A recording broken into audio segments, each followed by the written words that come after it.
Hi everyone, this is Ben and I'm tuning in for MGMT Journal entry number 2.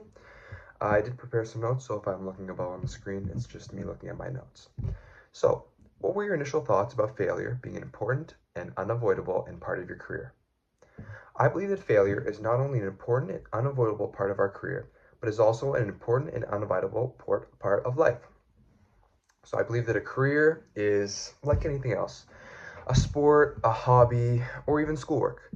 You try your best, and without a doubt, sometimes along the line, you're going to fail. And when you fail, the most important part is having the strength to get back up and to continue working towards your goal. It is similar in a career sense. So, when you get rejected from a job, have a bad interview, are laid off, or even fired, these are often seen as failures on your career journey. Where in reality, rejection is just something, but another chance to grow. Learning about the next big position you are applying for, becoming a better interviewee, or moving on to a bigger and better company are all things that stem from failure.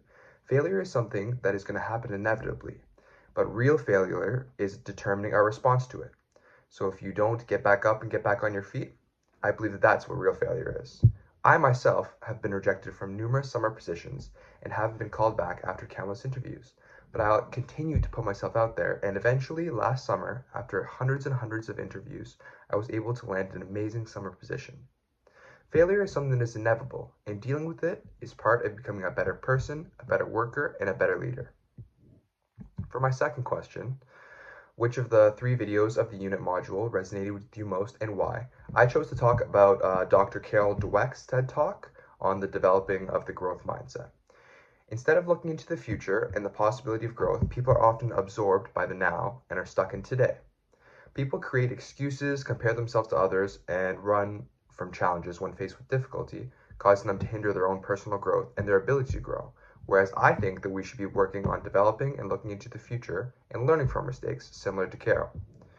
We should be focusing on rewarding the use of hard work and progress towards a goal, opposed to shunning children with numbers and scores as taught in schools.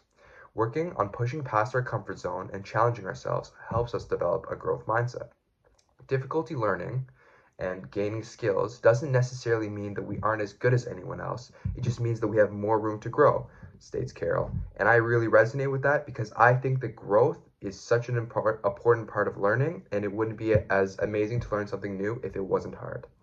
I resonate with this video once again because it portrays a mindset that I am working towards personally and I'm trying to live by. As a scientist, I love learning, and I think that that allows children to see their failures and grow from them. Not only should children be working on developing a growth mindset, but society as a whole. So now on to question 3. What are some strategies that you would like to try to help you develop resiliency when you are dealing with mistakes?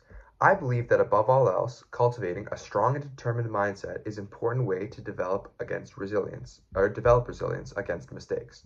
As much as I try to continuously maintain an optimistic and positive mindset, I, as well as others, falter and fall into sadness and other negative outlooks. Being able to continuously look on the bright side, find room for growth and failure, and work on not being discouraged are all essential parts of building a strong and determined mindset. I would also like to become more flexible and adaptive.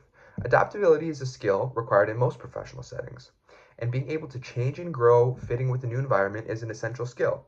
I often have a hard time personally with change and want to work on being able to throw myself into new and different environments head on.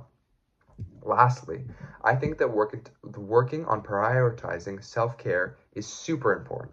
I think that when things get stressful and busy, people, often like myself, drop the gym, exercise, and self-care first. And I believe that we should be working harder to continuously incorporate self-care even into a busy schedule. Because at the end of the day, health is wealth, and health should come first.